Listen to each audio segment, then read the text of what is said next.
Dopo ti fermi un po'. Io alle 2:26 o 3? No, ti fermi un po'. Sì, va benissimo. Perfetto, ti metti qua.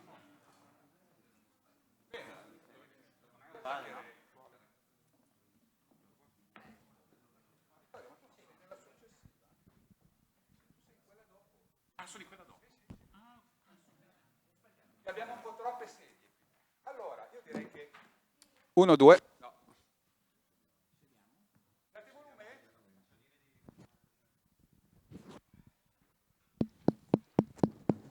Bene, eccoci qua pronti per ripartire, seconda parte di questa mattinata che dedichiamo, insomma, di questa prima giornata del festival, di questo forum 2050 dedicato. C'è poco da festeggiare.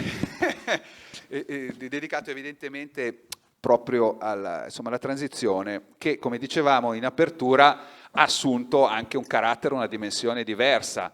Una cosa che lo dico per gli ospiti che sono qui in questo momento, uno dei temi che abbiamo toccato inizialmente, ci siamo domandati, a dire il vero, come sia stato possibile trovarsi in questa situazione, perché tanti che lavoravano nel settore energia segnalavano che non era possibile dipendere da due paesi, la Russia, ma poi ci sono anche i paesi del Nord Africa, in modo così pesante. Allora, tavola rotonda che ha come tema energia e sostenibilità, quali ruoli per pubblica amministrazione, imprese e società civile. Qui con noi ci sono Tiziano Treu, che è presidente del CNEL, nonché coordinatore del tavolo permanente per il partenariato economico, sociale e territoriale nell'ambito dell'attuazione del PNRR. Poi abbiamo Dario Costantini, che è presidente del CNA, Luigi Lazzaro, presidente Legambiente Veneto, e poi Stefano Casali, che è coordinatore del direttivo Energia Utilitaria, nonché presidente di AGSM AIM SPA, quindi utility che si occupa di luce, gas, calore e quant'altro. Allora io parto da Treu, al quale chiederei proprio un po' un'introduzione su questo tema, cioè quali ruoli per pubblica amministrazione, imprese e società civile rispetto a questa partita, quali ruoli e quali criticità da risolvere, perché come dire, qualche problema di lubrificazione diciamo, nel rapporto fra pubblica amministrazione, imprese e società civile oggettivamente c'è. Prego. Sì, grazie, buongiorno a tutti. Ma anzitutto comincio prendendo spunto da un accenno che lei ha fatto. Questo problema, l'ambiente, l'energia, il risparmio, la decarbonizzazione, era un problema drammatico già prima che scoppiasse la guerra in Ucraina, non è che l'abbiamo scoperto adesso. E infatti il piano, se sapete, dà la maggiore... Scusi, la interrompo subito perché... Senz'altro sul piano ambientale, ma sul piano non trova che sul piano della sicurezza energetica il tema delle rinnovabili, non sia mai stato considerato in questa chiave, sorprendentemente. Non è Neanche mai le associazioni ambientaliste ne parlavano. Non è mai stata considerata la dipendenza dall'estero. E adesso che ne parliamo, come dicevo, secondo quel famoso economista, è facilissimo prevedere il passato. Quindi lasciamo un attimo questo aspetto che è drammatico, adesso ci siamo svegliati bruscamente e dovremmo fare qualcosa, si sta già facendo, però guardate che io ho seguito questa cosa da tempo, ma in particolare da subito dopo l'approvazione del Next Generation, del piano nostro, che fosse una cosa grave, drammatica, in cui dovevamo mobilitarci, come si dice, pancia a terra, era già chiarissimo almeno un anno fa. Non solo, ma io continuo a sentire delle strane cose, per esempio le risorse. Forse perché siamo abituati ad avere poche risorse o a pensare di averne poche, ma qui se c'è una cosa che non manca sono le risorse, perché non solo ce n'è una quantità enorme e il problema sarà di spenderle bene nel piano, ma io continuo a intercettare anche con lo studio, vedo Sandro... Scusatemi, io ho dimenticato di presentare la persona qui alla mia destra che in realtà è qui per darmi una mano, che è Alessandro Mulinacci di Field Fisher, che mi farà, come dire, al quale chiederò poi anche insomma, di fare qualche domanda agli ospiti. Mi scusi ancora una volta. Per la prima volta io ho trovato investitori stranieri, uno poi addirittura da vicino, che mi dice, italiano, dice, è la prima volta nella mia lunga carriera di gestore di fondi internazionali che trovo una fracco di soldi, e per di più gente che vuole a tutti i costi investire in Italia. Quindi ci sono le risorse, cos'è che è andato male in passato e adesso sta andando più velocemente, ma con grossi ostacoli. Dato che avete chiesto degli ostacoli, parliamo degli ostacoli. Le strade ci sono, tra l'altro c'è un programma, se vi volete vi lascio una tabella che ha presentato il Ministero degli Cingolani sul loro piano per quest'anno, fatta prima dello scoppio della guerra in Ucraina, ma c'è già tutto, solo che bisogna andare ancora più in fretta. Allora, anzitutto non è solo una questione di procedure, è anche una questione di procedure, cioè noi abbiamo una strada in tutte le aree critiche delle pubbliche amministrazioni che è cosparsa di ostacoli procedurali. Il ministro Brunetta la prima volta che è venuto al nostro tavolo ha detto: io ho 600 procedure amministrative da disinnescare, 600, mica male. Quelle sull'ambiente sono particolarmente urgenti e difficili. Dico subito, se voi guardate l'ultimo decreto messo convertito, cosiddetto. Insomma, più di così, anzi io sono preoccupato perché lì ci sono poteri sostitutivi a go-go. Non è possibile che... È una domanda che volevo fare. Se grazie. ci sono 50 intralci dall'Europa in giù, in realtà l'Europa in questo caso non è molto colpevole, ma dallo Stato fino al più piccolo comune, non è che tutte le volte si può intervenire con la Presidenza del Consiglio, con i poteri sostitutivi, quindi vabbè, comunque c'è di tutto. Credo che se volete gli ostacoli non sono procedurali, sono politici, cioè di centri di potere e istituzioni che sono, nonostante tutto quello che si dice, contro. Cominciamo dalle regioni. Ce ne sono almeno 3 o 4, che io sappia, ma forse sono di più, che hanno fatto delle leggi contro le energie rinnovabili, cioè con delle moratorie. Questa è una cosa inaccettabile. E per bloccare le regioni, dato che noi siamo in questa situazione di federalismo un po' così disorganizzato, bisogna fare, come ha fatto la Presidenza del Consiglio, ricorso alla Corte Costituzionale, solo che per decidere la Corte Costituzionale ci vuole tempo, eccetera. Quindi primo, vi rendete conto? Torna un po' anche la questione del titolo quinto e di quant'altro. Sì, non certo. è che se non ci tiriamo fuori da quella roba lì non ne usciamo. Il titolo quinto è causa di confusione, come io penso, ma qui proprio secondo me è sabotaggio, tra virgolette. Ho capito.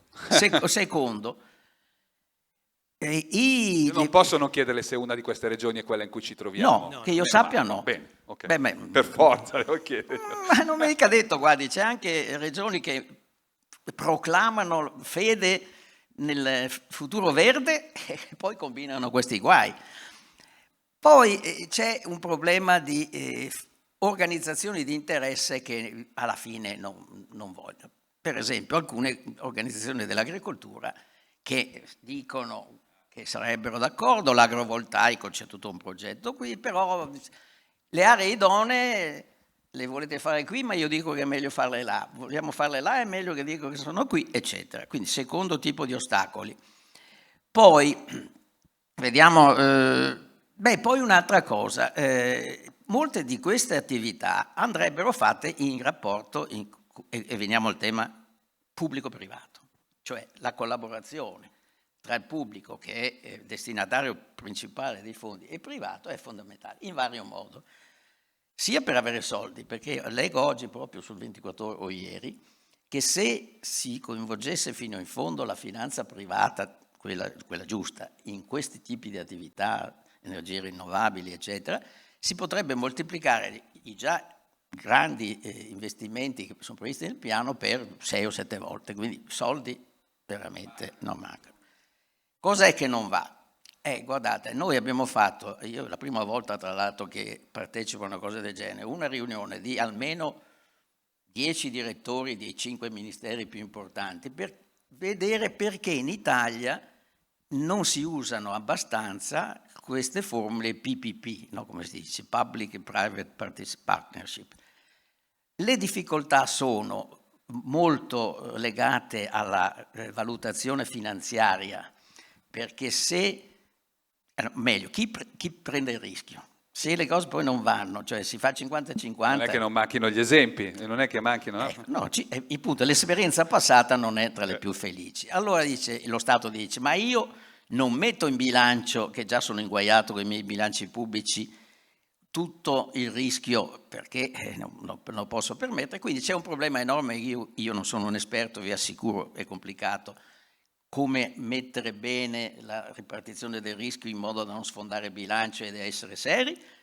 Posso solo dire che alla fine di questa lunga riunione, insomma, c'è la voglia di continuare. Però guardate che non è l'unico modo, cioè non solo il project financing che va migliorato in questo, ci sono altri modi.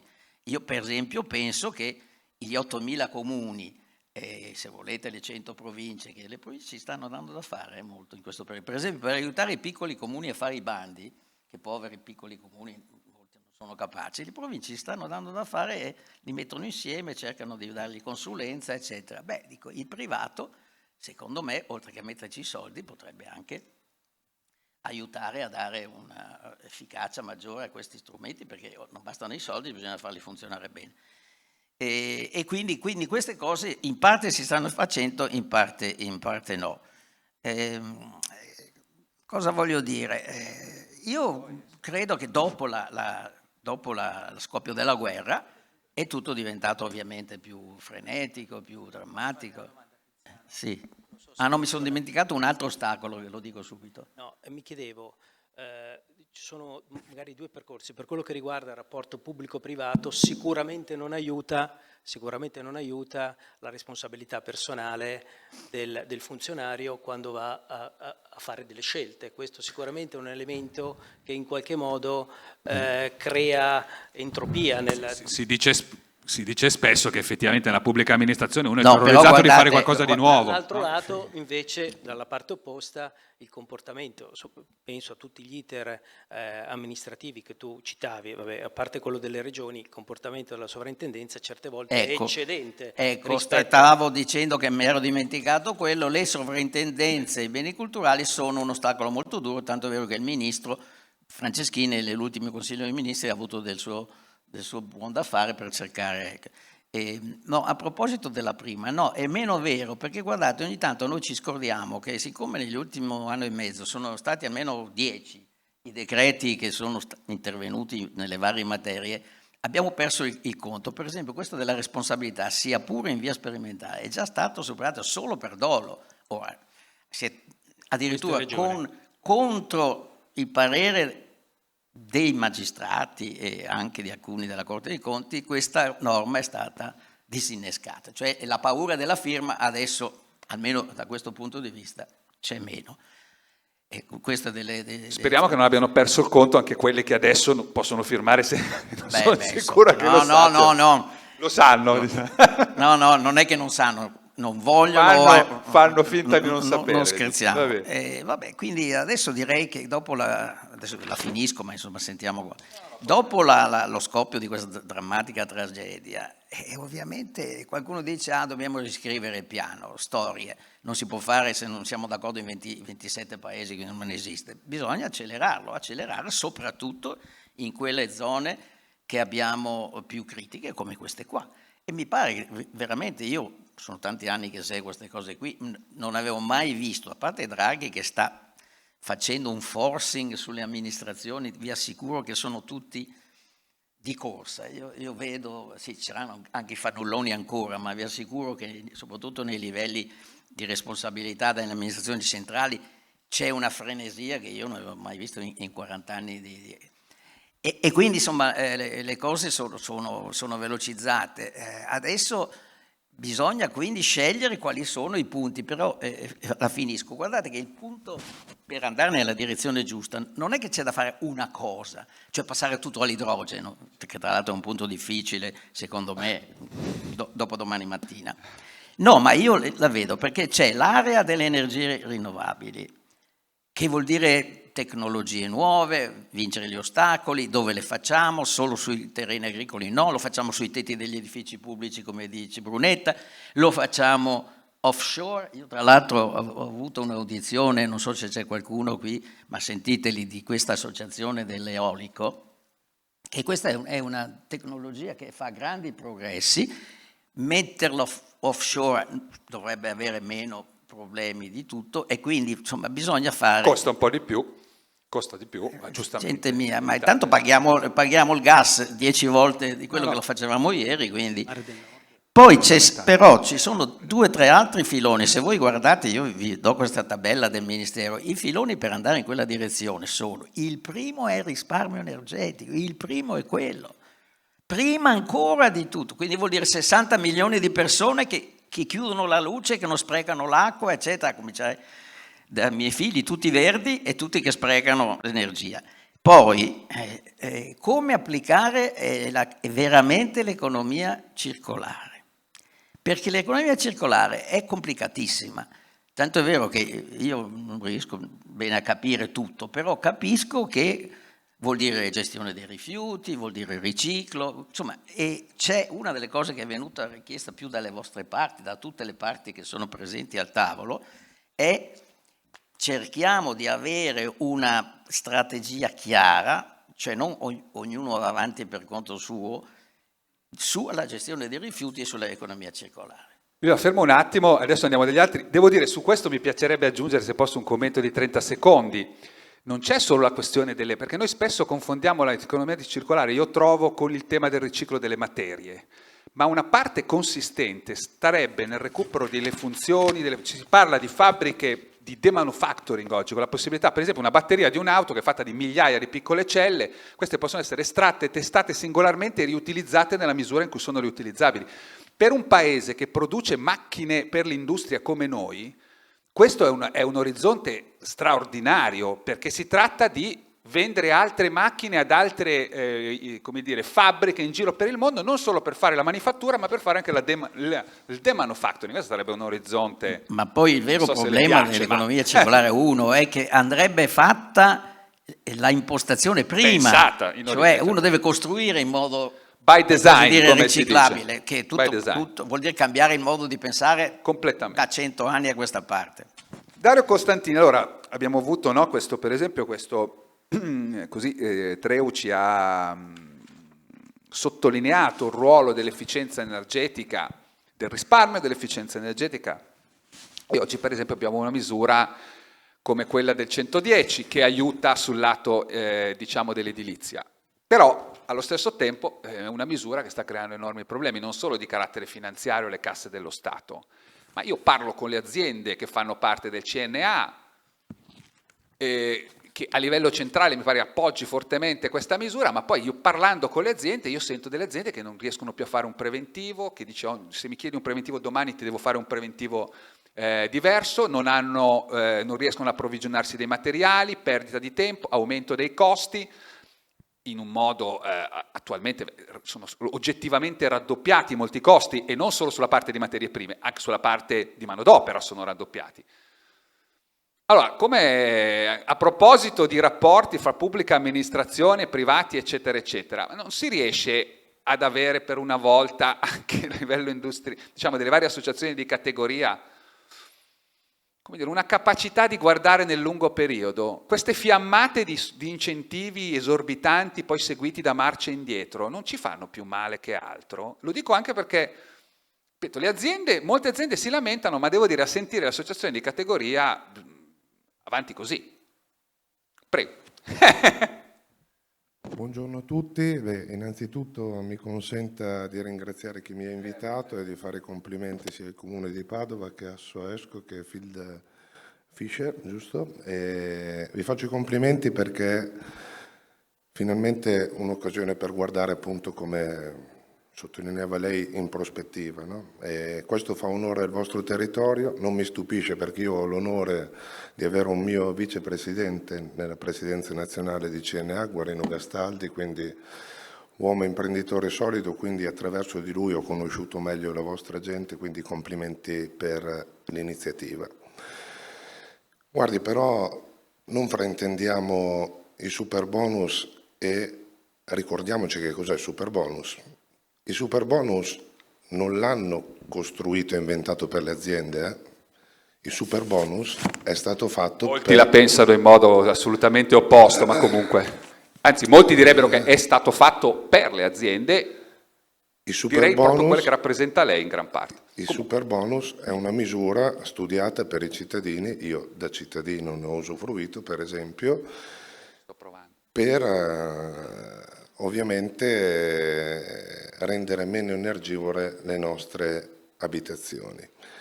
Io ho l'onore di essere presidente dell'associazione di categoria che diede inizio al percorso dei bonus fiscali, perché il famoso 36%, parliamo di Visco, Bersani, eccetera, Il 50, il 55, il 65. gli stessi protagonisti riconoscono che è stato uno stimolo della nostra Confederazione per dare lavoro alle imprese anche e per far emergere quello che nella anche il loro nero, economia certo non emergeva. Allora, i problemi del superbonus, secondo me, le criticità più grandi del superbonus temporalmente sono iniziate con il decreto sostegni-ter, quando il Presidente del Consiglio, insieme al Presidente dell'Economia, Franco, insomma, hanno fatto al termine di quel Consiglio dei Ministri, mi pare fosse il 61, delle dichiarazioni importanti, no? Parlando di truffe, parlando di inganni, e truffe e inganni che abbiamo letto anche sui giornali nazionali e locali, e vorrei chiarire truffe. Erano tutte sul 90 sul bonus facciate, tra l'altro del 110 la di truffe ce maggior n'erano parte ben poche. sul bonus facciate e truffe che, mi permetta di ricordare per quello che abbiamo letto, che avevano poco a che fare col mondo dell'impresa. No, ma intendiamoci, io non voglio... Allora, intanto io faccio delle domande, ma io non è che sto criticando in generale l'utilizzo delle detrazioni fiscali, che è un'ottima cosa. Probabilmente il 110 qualche errore, per esempio, forse andare sopra un 100% di detrazioni fiscali è una cosa illogica, perché fa saltare qualunque controllo sui prezzi. Bastava il 90 e sarebbe stata già un'altra storia quella che avremmo visto. La mia domanda infatti è questa. Siamo qui a discutere di, come dire, ruoli per pubblica amministrazione, imprese e società civile. Però, questo per esempio del super bonus, cosiddetto, che tra l'altro termine terribile, è un esempio di come non bisognerebbe, io credo, relazionarsi, perché si arriva a un risultato che non è sostenibile ed era stato segnalato già dall'inizio da tantissime persone che sarebbe finita come è finita. Per questo la mia domanda è proprio questo: abbiamo davanti una lunga, difficile, complicata transizione. Se non riusciamo a essere capaci di tutelare il nostro spazio e insieme di tutelare lo spazio di convivenza con tutti gli altri, io ho paura che ci facciamo molto male. Cioè non vorrei che cominciassimo a infilare una serie di incentivi spropositati per poi fare ogni volta marcia indietro 6 mesi dopo. E quelli che si fanno male sono anche le imprese che lei rappresenta in queste situazioni. Assolutamente no? Sì, anche perché il super bonus ovviamente è stato deciso da un governo, ok? È stato deciso da un governo. Poi ne è arrivato un altro, chiaro. E le nostre imprese con molta fatica si sono organizzate per lavorare anche per soddisfare la domanda del super bonus. Però vede, quando, adesso mi permetta così una battuta, se tu stai giocando una partita di calcio e a fine primo tempo l'arbitro dice che giocano solo i biondi e gli altri non giocano più, perché adesso siamo in quella situazione lì, Cioè adesso siamo in quella situazione lì, dove le imprese hanno investito, imprenditori che sono anche qui, che adesso non riescono più a cedere i crediti, che hanno acquistato materiali. Famiglie anche in questa situazione, tra l'altro. Ma io le dico di più, io personalmente sto incontrando ministri e tutti i leader dei partiti per segnalare un pericolo grandissimo che pare verrà risolto, quello delle monofamiliari. Il termine per completare il 30% dei monofamiliari che pare verrà portato al 30 settembre, cioè voglio dire, i nostri artigiani hanno già comprato le macchine, i cappotti eccetera che non possono utilizzare su altri cantieri, e se non si finisce quella partita lì, cioè se si cambia ancora... resta sul groppone a loro. Dice. Sì, no, se si cambia ancora il colore dei capelli dei giocatori, o domani decidiamo che giocano solo quelli che sono nati nel nord Italia e quelli del sud Italia non giocano più, beh guardi, i progettisti hanno già fatto i progetti e si vorranno far pagare, le imprese hanno già comprato i materiali e vorranno essere pagate, quindi il rischio è che avremo dei mesi, degli anni di cause. Però guardi, anche ieri i nostri parlamentari erano impegnati a fare quello che secondo noi è un errore, perché qui si continuano a cambiare le regole, centinaia di volte le regole. Ieri si è trattato l'argomento SOA. Ok? Argomento? SOA, adesso non è ancora stato pubblicato il decreto, ma ci abbiamo lavorato questa notte nell'interlocuzione col Parlamento, pare che le imprese sopra i lavori sopra i 516.000 euro saranno obbligati a avere la SOA, la certificazione SOA. Allora, voleva essere messo subito in atto, pare che ci sia tempo per adeguarsi fino a gennaio, da gennaio le imprese che inizieranno fino a giugno, però per l'ennesima volta... Cambio delle carte in tavola durante cambiamo in le corsa. carte in tavola, poi guardi, la Ragioneria dello Stato non ce l'ha in mano né la CNA né un'altra associazione, si è sbagliato col 110%, bene, cambiamo, lo portiamo al 90%, lo portiamo all'85%, noi ci siamo a ragionare, però facciamo attenzione, Però che basta io cambiare faccio, le regole. no, io le dico una cosa, io faccio il presidente dal 2007, prima sul mio territorio, e quindi ho vissuto la crisi finanziaria da presidente, ho vissuto la crisi pandemica, però diciamo anche un'altra cosa, che finalmente è ripartito il comparto dell'edilizia, perché sta gente qua ha sofferto le pene dell'inferno, sta gente qua non è stata pagata, sta gente qua continua a far fatica. No, ma è a proprio trovare perché la bisognerebbe manodopera. farlo ripartire senza però un orizzonte di 6 mesi dovuti al fatto che se uno sbaglia l'incentivo poi deve fare marcia indietro. Ma infatti era Ma proprio guardi che è del questo. 36% che a dicembre ogni anno ridiscutiamo i bonus, E a lei sembra facile No, hai trovare ragione, oggi no, la manodopera? hai perfettamente ragione, anche questa di che a dicembre si danno i buoni, con l'idea che se no uno non spende i soldi, perché questo è il motivo, mi è stato spiegato, cioè se noi facciamo una roba di lungo periodo, la gente invece di spendere subito i soldi aspetta. No, forse programma, gli dico io, ma va bene. Andiamo avanti, grazie.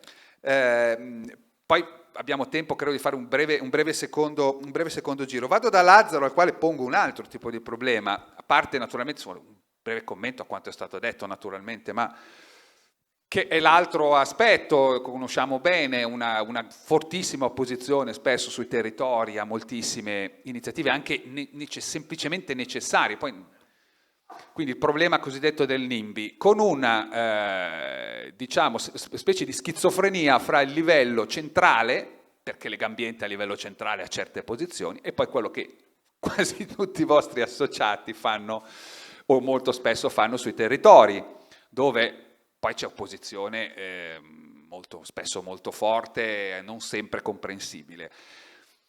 Come se ne esce da... Perché questo è un altro dei temi, perché hai voglia di dare autorizzazioni se poi ti trovi i presidi e la gente che, no, stile Notav, per capirsi, poi non è che vai avanti con i lavori se c'hai una situazione di fortissima opposizione sul territorio, la politica si tira indietro localmente, se si trova questo tipo di opposizione. C'è modo di uscire da questa cosa, è una battaglia persa in partenza? Beh, grazie, intanto scusate, buongiorno a tutti e anche io ringrazio per l'invito a partecipare e a portare un contributo a questa iniziativa.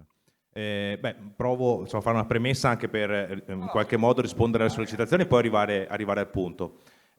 Allora, devo dire che le parole di Tiziano Treu sono abbastanza significative sul ruolo della politica e dello stato, diciamo, di impasse che stiamo vivendo in questa situazione in cui necessitiamo di un cambio di passo per sconfiggere, in qualche modo rallentare la crisi climatica, perché è quello di cui in qualche modo dobbiamo parlare nella parentesi purtroppo di questa guerra in Europa che in qualche modo ci colpisce direttamente non solo nelle considerazioni rispetto alla gravità umana di quello che sta succedendo, ma anche per le ripercussioni energetiche in primo luogo e poi quelle delle materie prime. Quindi in qualche modo un acceleratore sicuramente delle considerazioni che sono già iniziate, che molti stanno già facendo e che oggi ci hanno portato ad avere un minimo di risposta da parte del governo con dei provvedimenti che si susseguono, che cambiano le carte in tavola e d'altra parte, diciamo, dovremmo anche esserne consapevoli che per raggiungere quegli obiettivi al 2050, o forse meglio prima al 2030,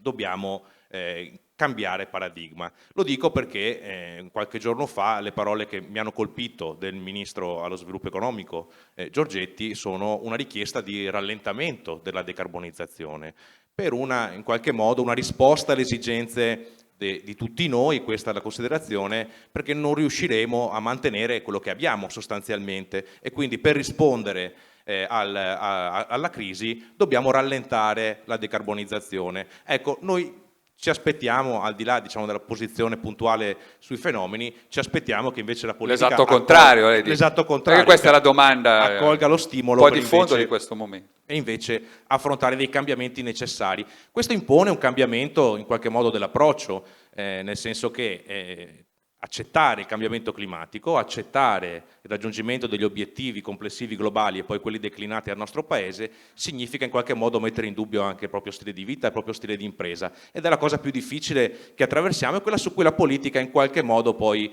va a incidere rispetto ai propri elettori, perché in fin dei conti siamo cittadini, siamo tutti cittadini, è una nostra responsabilità. È una responsabilità anche di cittadini imprenditori oltre che di cittadini politici, quindi il ruolo della politica dovrebbe essere fondamentale. E arrivo diciamo poi al tema al ruolo delle associazioni di Legambiente, di un'associazione ambientalista che cerca di fare un corpo del terzo settore, quindi un corpo intermedio che cerca di ascoltare i cittadini e riportare quali sono le problematiche e di sollecitare la politica, i decisori politici e le istituzioni a comprendere le necessità e a tradurle in atti amministrativi.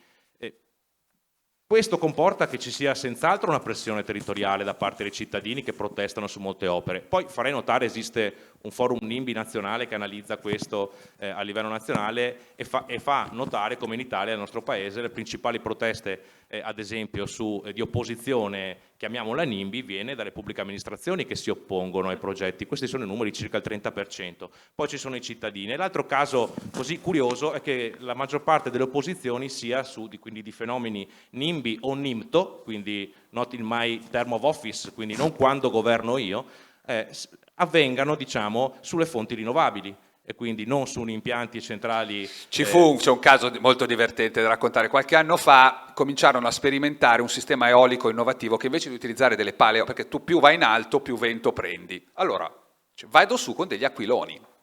C'è un progetto molto interessante, tra l'altro italiano, che si chiama KiteGen.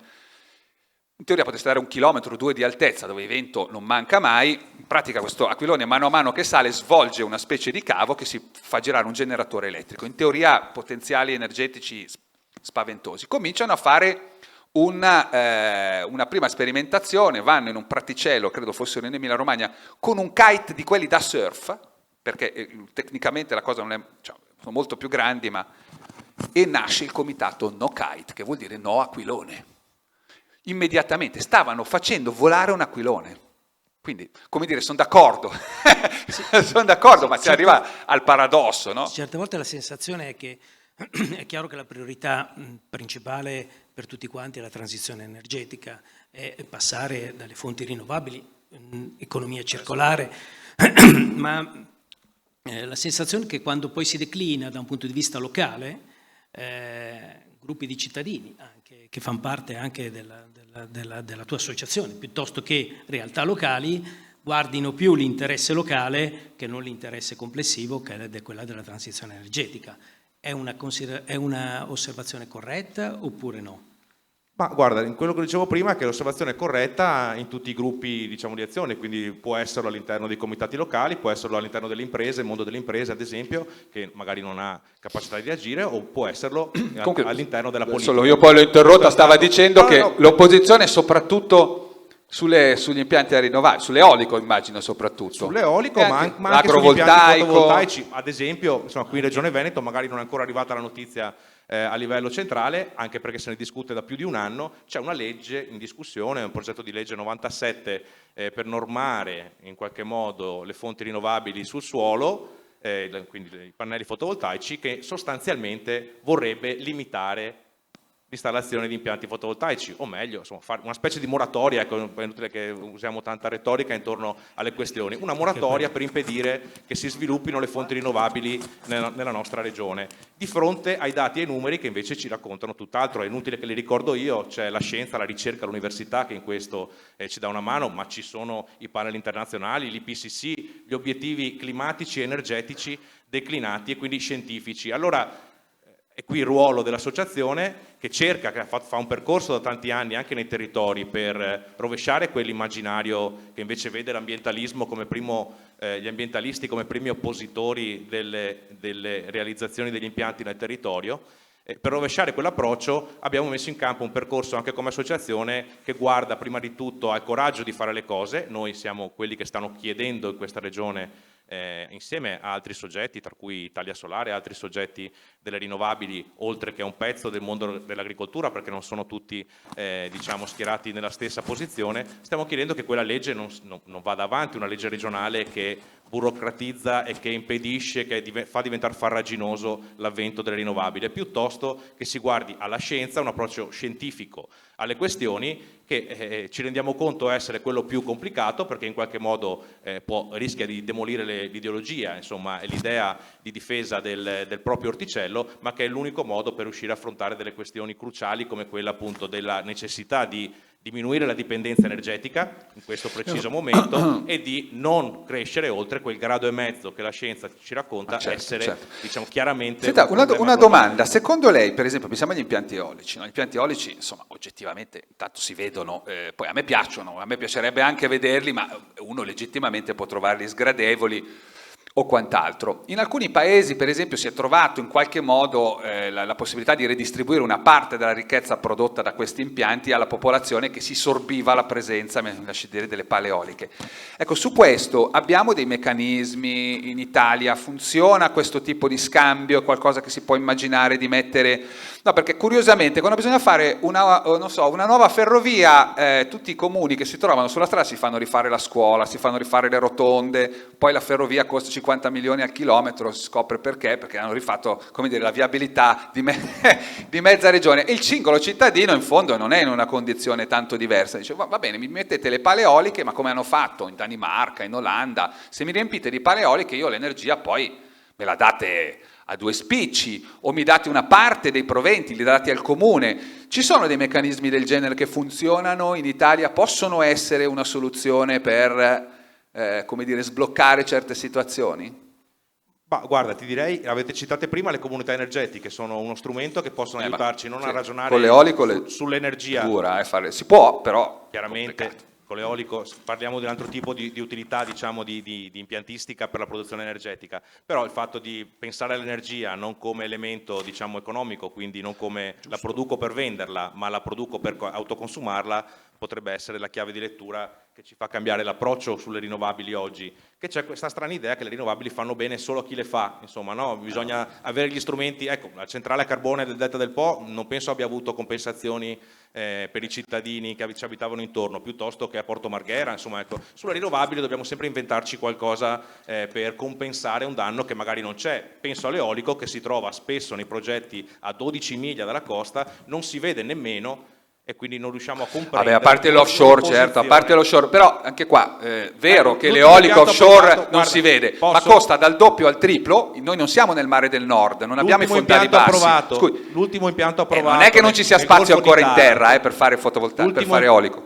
L'ultime due cose, guarda, perché poi prendo troppo tempo, grazie. Velocissimo. L'ultimo impianto, diciamo, approvato nel Golfo di Taranto, che andrà in funzione, speriamo a maggio, gireranno le pale. Sì, in quel territorio si trova di fronte all'ex Ilva di Taranto, quindi ecco, dobbiamo anche rovesciare l'aspetto del paesaggio. Prima è stato toccato il tema anche delle sovrintendenze. Sì, come non si capisce perché l'agrovoltaico no, i teleombreggianti vanno bene, dico non saranno mica più belli. Cosa, visto che poi interverrà Casali, noi in Veneto, proprio con la GSM, abbiamo messo in campo diversi anni fa un'esperienza di accompagnamento a un parco eolico, quindi ci sono nella zona vicino al lago di Garda, ci sono delle pale eoliche, in un percorso che ha visto in prima battuta la popolazione locale allarmarsi, ma poi comprendendo scientificamente i temi, accompagnati da un'associazione come la nostra e da altri nel territorio che hanno voluto affrontare il tema, oggi è un luogo stupendo dove anche la biodiversità aumenta, bisogna ricordarsi questo. Certo, tema sempre dimenticato, suolo e biodiversità, due cose troppo spesso dimenticate.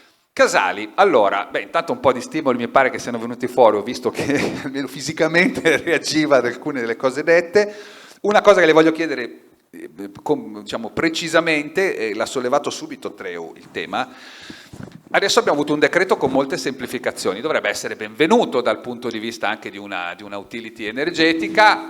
Bastano? Sono poche? Sono troppe? C'è il rischio che poi entriamo in contenziosi infiniti perché abbiamo aperto, diciamo, lasciato troppo briglia sciolta? Qual è la vostra posizione su questa semplificazione? Poi mi commenti quello che vuole.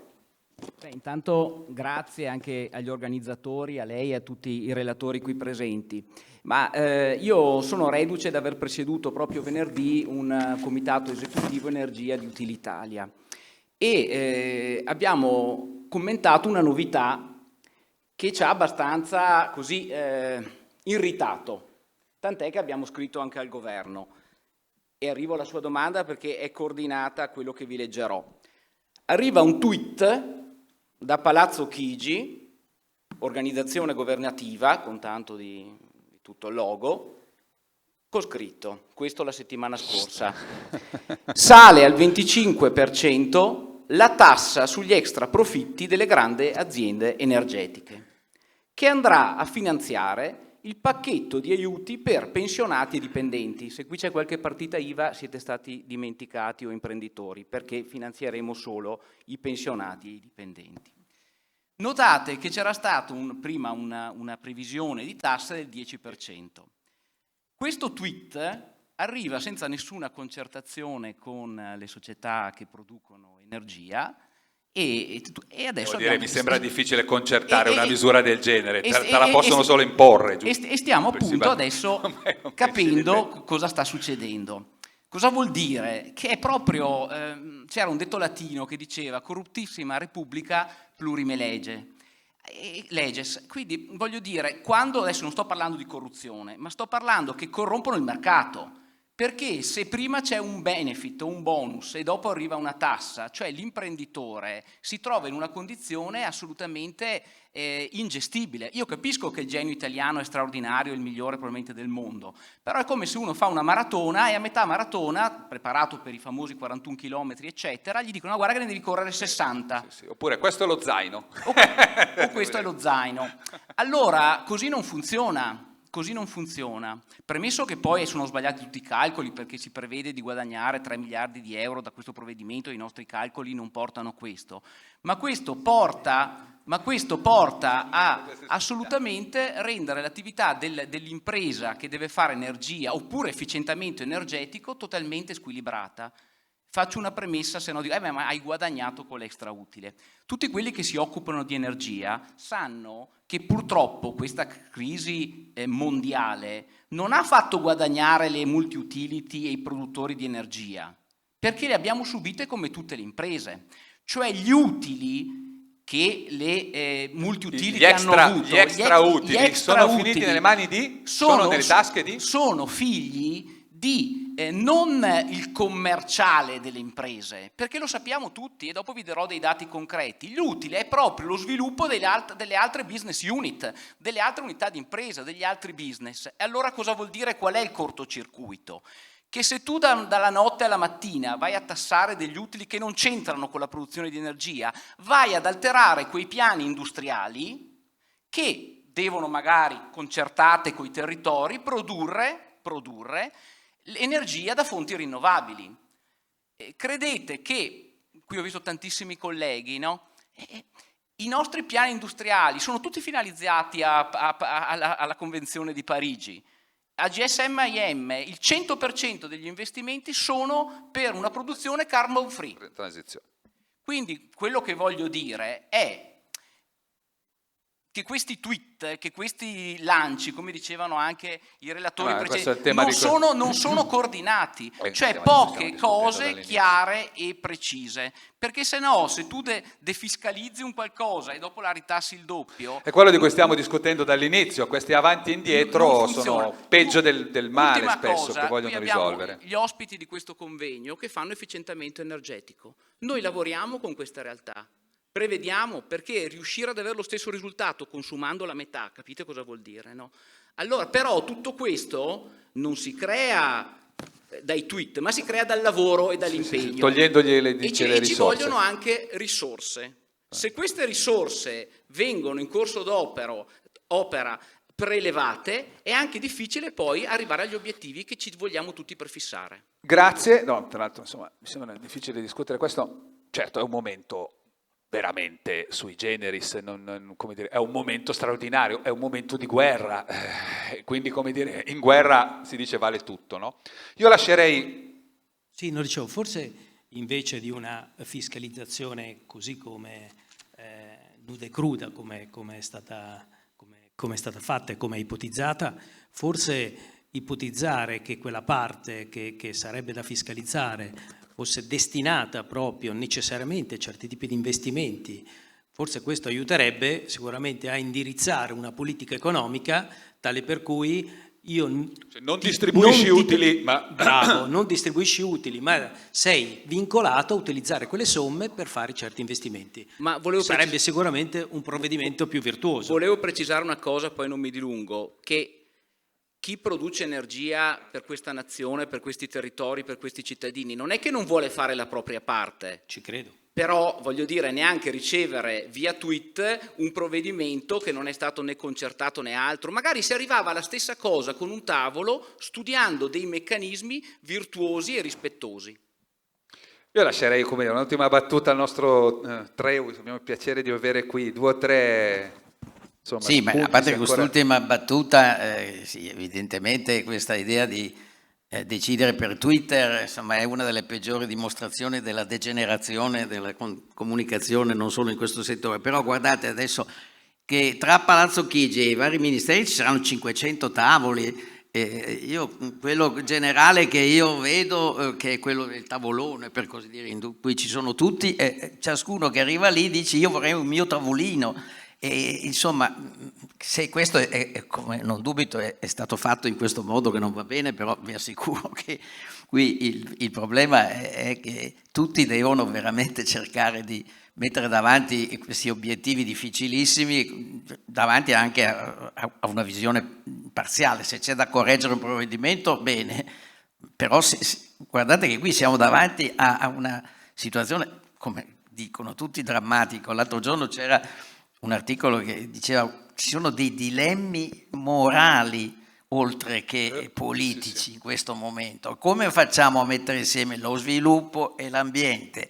Ma adesso abbiamo bisogno delle persone le più deboli e anche quelle meno deboli davanti all'aumento dei prezzi, all'inflazione, eccetera. E allora persino Draghi, che certamente non è uno proprio insensibile, dice ma io devo bilanciare queste crescenti esigenze di milioni di persone, non di pochi ricchi, con le esigenze del bilancio. Quindi siamo davanti a dei dilemmi assolutamente, che credo, proprio da guerra, ma era già prima così, perché la guerra dell'ambiente rispetto allo sviluppo storico, che era uno sviluppo sporco e che consumava energia, è una guerra che c'era già, adesso è diventata purtroppo più vicina. Quindi io non voglio fare una tirata, però guardate che siamo tutti chiamati. Cioè, e a proposito di tutti chiamati, la situazione è eccezionale, aspettiamoci anche alcune decisioni ma ci sono, per esempio, questa che io dicevo prima, questo fatto di aver abolito quasi tutti i passaggi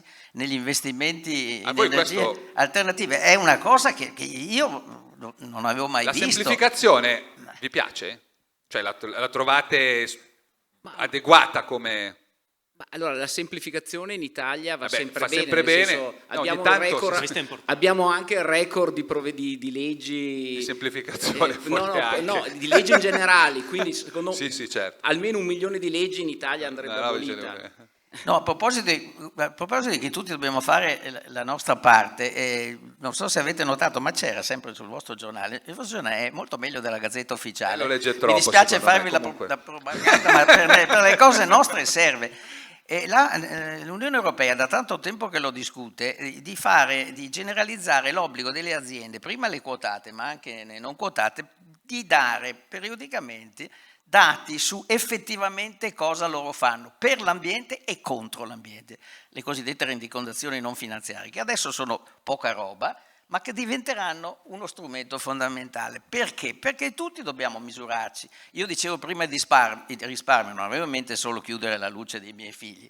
Tutto il problema dell'efficientamento energetico, del cambiamento delle città, è questo. E questo, tra l'altro, porta anche molto lavoro, perché a proposito delle ricadute occupazionali del piano, l'area in cui c'è più possibilità di fare lavoro buono è la manutenzione degli edifici e delle persone, cioè la cura delle persone. Ecco, quindi, allora, questo sarà un obbligo delle aziende che verrà, se verrà, come mi auguro, stabilito, vorrà dire che ogni azienda sarà misurata su come anche l'azienda contribuisce a questo, perché c'è un fracco di greenwashing in giro, o di rischio. Forse vuole fare una battuta. Non parlo di voi, ma parlo dai 4 milioni di imprese italiane. C'era una cosa che voleva dire, prego. Dal momento che il professor Treu domenica era con me al Quirinale, dove abbiamo ascoltato un monito importante del Presidente della Repubblica che ha detto basta slogan. No, basta slogan. E quindi per proseguire quello che ha detto il professore, ma anche per raccogliere i lamenti dei miei compagni di tavolo oggi, io lancio una suggestione importante, credo, da questo convegno. Noi nel nostro Paese abbiamo 800.000 immobili destinati alle attività produttive. Circa il 70% di questi immobili sono immobili di piccole e medie imprese.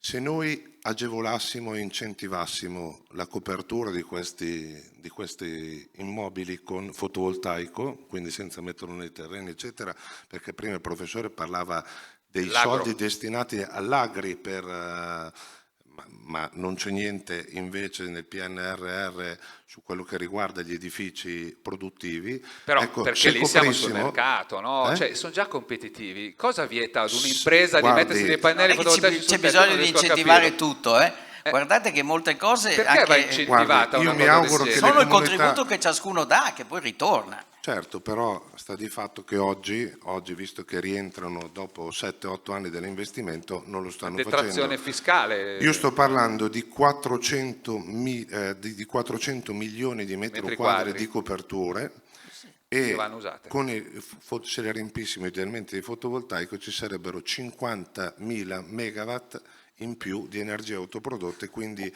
meno 5 miliardi di gas. Un'altra cosa per venire... Ultima battuta. Sì, le comunità energetiche nel nostro tavolo sono venute fuori da tutte le parti. Guardate, non è solo Lega Ambiente, che tra l'altro anche Lega Ambiente ha delle difficoltà su questi dilemmi, perché ci sono anime diverse, posso testimoniare. Speriamo che vinca quella buona. Dicevo che le comunità energetiche possono essere incentivate di più di quello che sono adesso e possono portare una quantità enorme. Io ho dei dati proprio di Lega Ambiente che dice 17 milioni di gigawatt o migliaia. Tra l'altro le comunità energetiche impressionanti. Sono una di quelle cose che le aziende possono fare e lì l'incentivo se lo portano a casa esattamente come non occorre avere l'incentivo, ma c'è si pagano, si può usare il 50%, che c'è il 50% per realizzare gli impianti. Comunque adesso si entra in un anno. Il messaggio era chiaro, cerchiamo di fare in modo che quei tetti comunque oggettivamente in un modo o nell'altro, che quei tetti siano magari i primi che andiamo a coprire anche prima dei campi, anche se io trovo che i pannelli fotovoltaici stiano bene anche lì. Credo che ci dobbiamo proprio fermare. Io ringrazio tutti gli ospiti, Tiziano Treu, Dario Costantini, Luigi Lazzaro, Stefano Casali e il mio braccio sinistro, che resta con me però, Molinacci. Bene, allora, grazie. Dove andiamo? Via? No, sì, se avete voglia ci seguite ancora. Allora, io chiedo di raggiungermi a Vittorio Cossarini, presidente di Assoesco, ad Andrea Brugnac, vicepresidente di Italia Solare, benvenuto, a Giuseppe Argirò, Associazione Elettricità Futura, quindi un'associazione che unisce i produttori di elettricità sia rinnovabile che non.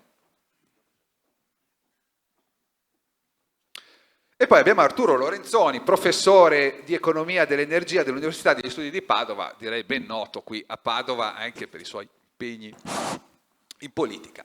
Benvenuti, ma come mi fece notare una volta, cioè uno non è che perché una volta va, come dire, improvvisamente un esperto, una cosa che mi fece notare Lorenzoni fu, non è che un esperto quando si dedica alla politica diventa probabilmente non esperto e dice i numeri a caso, continua a fare il professore anche quando ha altri incarichi. Allora, io devo dire che dopo quello che abbiamo sentito lascerei quasi Cossarini, Vittorio, vuoi commentare forse anche quello che è venuto fuori finora? Il ruolo dell'efficienza energetica mi pare che sia uscito molto chiaramente, questo sì. Sì, è acceso? Sì. Sì, sono seduto sulla stessa poltrona del professor Treu, da cui è uscita la prima citazione sull'efficienza energetica. Allora, che l'efficienza energetica sia importante dovrebbe essere una cosa naturale. Noi, se vogliamo raggiungere degli obiettivi che siano sia di sostenibilità da un lato, sia di indipendenza dalle fonti energetiche, possiamo agire in due modi. O su quello che viene chiamato il supply side, quindi sull'offerta, o sul demand side, cioè la richiesta. Il supply side è la produzione di energia, dall'altra parte invece c'è la domanda di energia. L'efficienza lavora sulla domanda di energia. È chiaro che se io riduco la domanda di energia, che cosa vuol dire fare efficienza?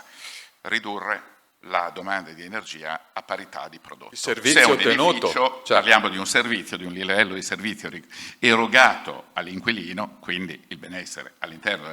Se parliamo di un'azienda, utilizzo di una minore quantità di energia a parità di prodotto. Ecco, che non è la riduzione degli sprechi, quello è un altro discorso.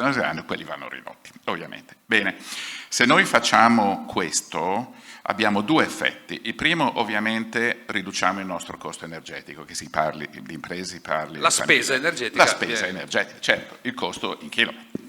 Ma c'è un altro effetto di cui non abbiamo parlato, che diventa sempre più importante. Se noi facciamo questo, siccome nel momento in cui riduciamo i consumi, dov'è che andiamo ad operare? Tagliamo la domanda alle energie non rinnovabili. Cosa succede? Che il peso delle rinnovabili aumenta sul complesso e questo ha anche un impatto sulle tariffe, perché le rinnovabili non pagano il costo energetico, pagano l'ammortamento degli impianti, pagano la manutenzione, pagano questo, ma il vettore energetico... Soprattutto in un momento storico come questo. Come questo, quindi sono due le contribuzioni, una anche sul prezzo. Occorre un po' di tempo per vederlo, ma anche sul prezzo, perché il mix energetico... Io sto aspettando con molta curiosità che cosa accadrà infatti quest'estate, cioè quando avremo i picchi, diciamo quando avremo che le rinnovabili in grande spolvero nel momento di massima produzione, e se reindicizziamo il costo dell'energia elettrica, come sembra, no? Mi sembra di aver capito che ormai questa è una scelta più, diciamo, sganciandolo dall'indice sul gas, dovremmo vedere, io credo, un effetto sul costo dell'energia elettrica. Io credo che qualcosa si stia... Adesso noi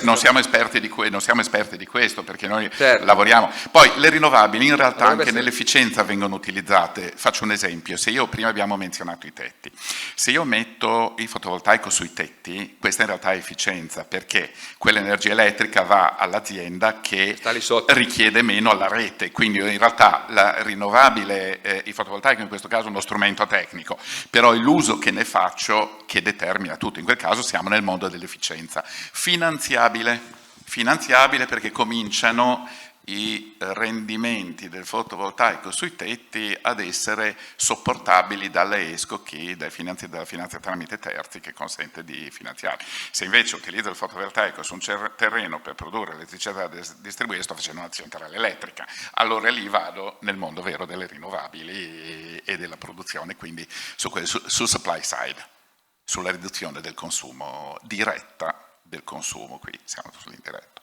Ecco. Comunque mi sembra interessante questo concetto che dice Cossarini: se funzionano, cioè se però poi ne prendiamo atto, perché se continuiamo a indicizzare nel modo sbagliato questo non succede, ma ci potrebbe essere un effetto molto interessante, siccome oggi le fonti rinnovabili sono quelle economiche, soprattutto in realtà ormai lo sono stabilmente, ma in questo momento c'è un ordine di grandezza quasi, l'efficienza energetica sposta i consumi di fatto sulle rinnovabili per ragioni abbastanza ovvie, in teoria dovrebbe far abbassare il prezzo dell'energia elettrica, o almeno sarebbe plausibile se il sistema è in grado di tenere conto di questi aspetti. Mi sembra una riflessione effettivamente interessante, con la quale Brumniak immagino sarà d'accordissimo. No, non lo so. Allora, intanto le semplificazioni, tetti, campi agricoli.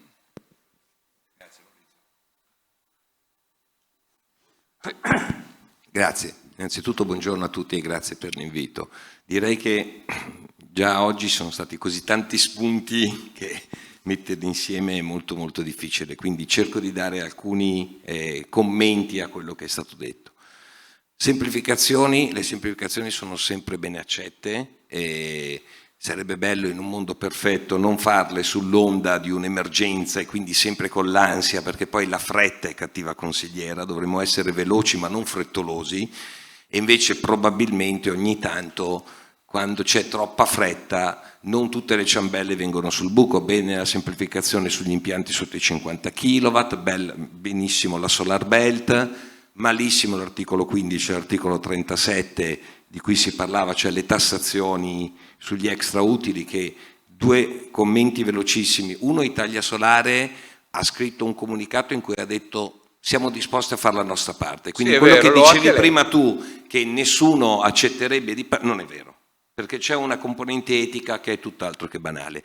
Due, vi ricordo che la prima stesura era per colpire solo quelli delle rinnovabili per la serie poi siete quelli che guadagnano tanto. Mi ricordo ai tempi del secondo conto energia, perché purtroppo o per fortuna è una vita che faccio questo lavoro, su uno dei principali quotidiani italiani, non economico, va bene, sì, ma fosse anche io l'allora vice direttore aveva scritto che quelli che investono nel fotovoltaico guadagnano quanto gli spacciatori di droga.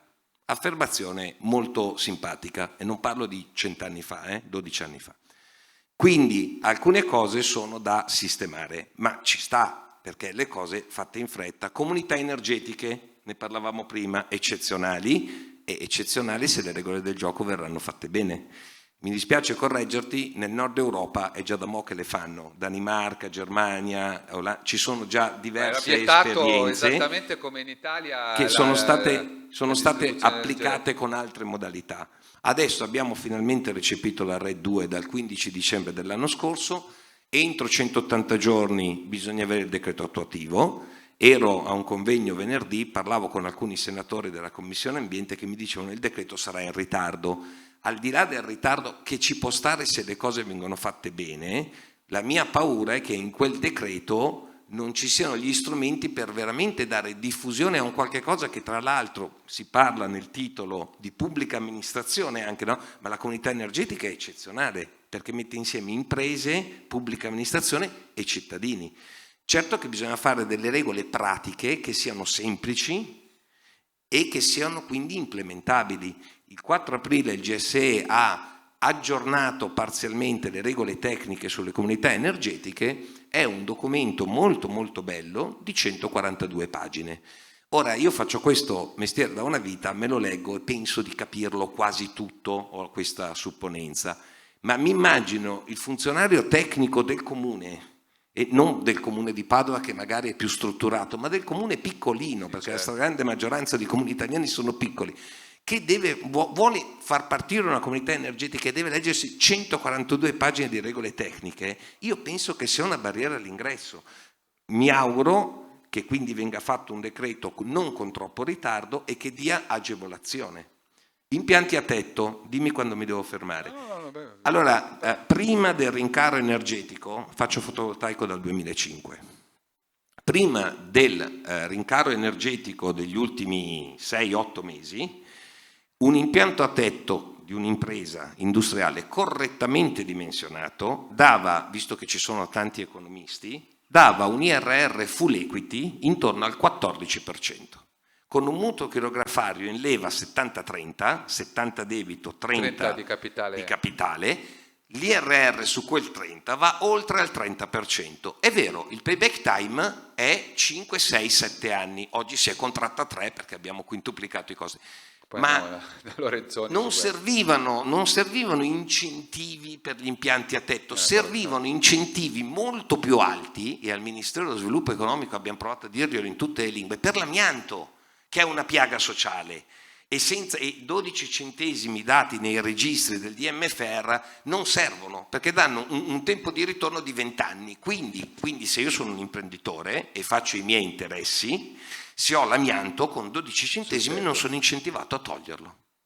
Gli impianti a terra, e concludo, qui non è solo una questione di sindrome di NIMBY, qui è una questione di concertazione, di pensare che la soluzione non sia una sola, ma è un insieme di soluzioni.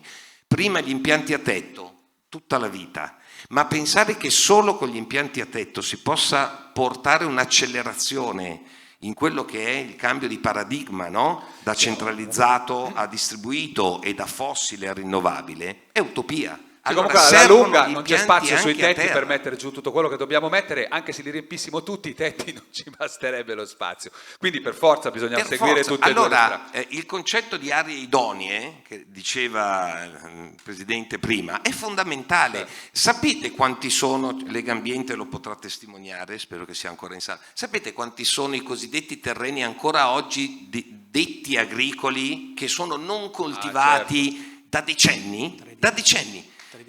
Quindi, ancora una volta, il giusto mezzo e l'equilibrio, senza fare crociate, e lo dico da uno che rappresenta un'associazione che è assolutamente pro fotovoltaico, ovviamente, però il giusto mezzo e la concertazione, secondo me, dovrebbero essere veramente il modo in cui poter portare avanti questo progetto. Il decreto semplificazioni sicuramente è un grande passo avanti verso appunto una completa semplificazione. Cosa manca secondo te a questo decreto? Non so, un prolungamento della durata, la certezza di poter fare gli investimenti, quindi avere una durata, cioè, cosa manca? Anche quello che è sempre mancato, io mi occupo di efficienza energetica ed rinnovabili dal 2000, nel 2005 ho fatto la mia prima ESCO. Quindi... Quando noi siamo nati, esatto. Si è formata la sua ESCO nel 2006. Manca la certezza in Italia, manca la certezza in tutto. Manca il fatto di dare una regola, di darle un tempo sufficientemente lungo per implementarla, e lo dico col cappello da imprenditore e non da Italia Solare. Se tu mi fai il superbonus, per citare il superbonus, e mi dici che ha una validità di 1 anno o 2 anni, come io dissi a Fraccaro prima che uscisse il decreto, io come imprenditore non assumo neanche un dipendente, perché io non assumo una persona e dopo 1 anno, 2 anni la devo lasciare a casa. Mi devi dare una struttura, e scusami Maurizio, l'ultima battuta, tu prima hai detto, hai leggermente denigrato il famoso conto energia. Era il triplo di quelli, come dire, ha fatto un buco io, così inutilmente. Io non sono d'accordo con te, nel senso che... È ovvio che non sia d'accordo con me, però... ma fammi solo 30 secondi per spiegare.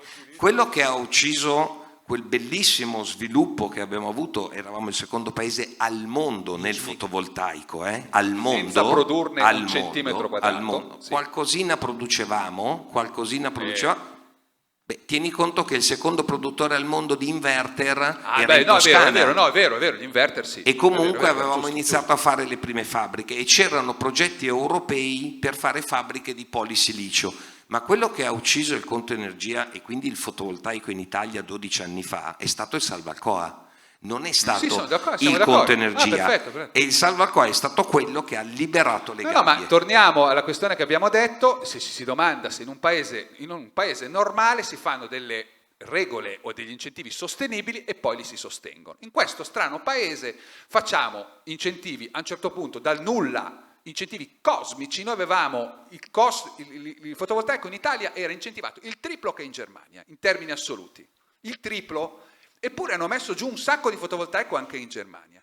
Questo non si capisce perché dobbiamo fare incentivi cosmici dal nulla e poi naturalmente, avendola fatta fuori dal vaso, dobbiamo tornare indietro perché altrimenti saltano i conti. Tutto qua, come dire, mi sembra... Arturo mi può essere testimone perché facevamo le battaglie insieme a quei tempi e noi come associazione di categoria dicevamo dateci un pochino di meno. Ma per più tempo, alla follia. Ma infatti. Perché almeno possiamo strutturare. Vado al prossimo ospite, Giuseppe Argirò. Adesso Brugnac ci faceva notare la mancanza di certezze tipica di questo paese, però una cosa è certa, nel 2029 scadono le concessioni idroelettriche.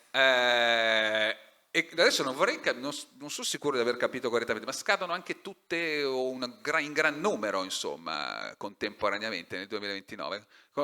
Quante di concessioni idroelettriche vengono rimesse in discussione? Faccio questa domanda perché naturalmente andranno rifatte le nuove concessioni. Ci si domanda se dopo le esperienze avute negli ultimi anni, per esempio, avremo una certa attenzione per... io non sono tanto per la difesa così tout court dell'italianità, però in questo momento starei un po' attento a chi eventualmente concedere le concessioni. Ecco, su questo tema, per esempio, come siamo messi? Male. Anzi, mi verrebbe da dire malissimo. E provo ad argomentare il perché.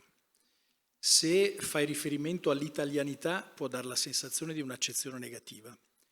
Se parli di sicurezza strategica, invece si presenta siamo l'unico già paese che fa veramente i bandi e vende l'industria energetica. Gli altri, sulla carta in Europa abbiamo tutte le stesse regole, ma chissà com'è, ci sono paesi che, come dire, le loro, se le riescono a tenere, le proprie aziende energetiche, se riescono a tenersele di proprietà in un modo o nell'altro, in modo che possano fare gli interessi nazionali sostanzialmente. Noi invece abbiamo sposato... L'unico esempio europeo. Siamo di fatto gli unici che hanno veramente messo sul mercato il proprio sistema energetico. Scusa, ma credo che siamo d'accordo. Ci mancherebbe, ma tutti d'accordo. Anche se mi rubate gli argomenti, provo a riprenderli argomentandoli. Allora, si parlava delle concessioni al 29. Il grosso delle concessioni scade nel 29 perché sono le vecchie concessioni Enel. A seguito delle liberalizzazioni sono nati spin-off, tra le quali quella di cui io sono amministratore delegato, il gruppo CVA, che è lo spin-off del nord-ovest, dell'arco alpino nord-ovest, e ce ne sono stati altri evidentemente. Quindi il grosso scade il 29. Poi ce ne sono altre invece che sono già scadute, stanno scadendo, però sostanzialmente il problema riguarda i grandi impianti, perché il 80-90% della produzione idroelettrica nazionale viene dai grandi impianti, che appunto sono soggetti a questa situazione. Situazione che vede oggi una discussione abbastanza forte rispetto al decreto concorrenza, al disegno di legge all'articolo 5, che prevede la liberalizzazione delle concessioni di grande derivazione.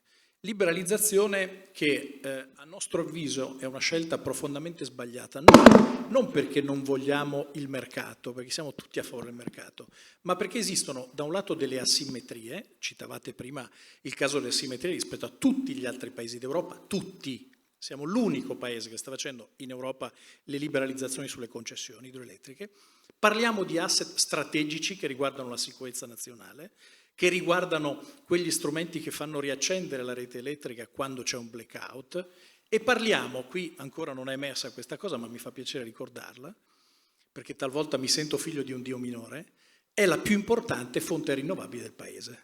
Cioè del 40% di energia prodotta nel paese, dei 100 prodotti nel paese, il 40% è di fonte rinnovabile. Di questo 40, il 40 è idroelettrico, ma non se ne parla, se non per le liberalizzazioni. Allora, il tema in questo momento per noi, ed è questo l'approccio, poggia su 2 o 3 elementi molto significativi. Il primo è che il sistema idroelettrico nazionale è sostanzialmente riconducibile a soggetti pubblici o partecipati in maggioranza pubblica. Quindi non stiamo parlando di interessi di natura privatistica. La seconda è che in questo momento ciò di cui abbiamo più bisogno sono gli investimenti. Allora, un processo di liberalizzazione in un momento in cui... Che in attesa del 2029 si sarà completamente fermato. Premesso che dico una cosa, voglio dire, da primo anno di università, economia e commercio, che le scadenze delle concessioni hanno dei razionali industriali, perché quando sono stati realizzati quegli impianti, quegli investimenti, e come prima il Presidente quando diceva noi abbiamo fatto un impianto fotovoltaico, lasciamo perdere degli incentivi o meno, hai una prospettiva di rischio, di investimento e di ritorno reddituale. Non è che poi dopo 10 anni gli fai l'esproprio, perché lui l'ha calcolato sulla base della vita utile dell'impianto. La stessa cosa vale per l'idroelettrico. Quando sono stati realizzati avevano una prospettiva concessoria legata a un piano di ammortamento, che in questo caso peraltro è enorme, lunghissimo, forse uno dei più lunghi in assoluti.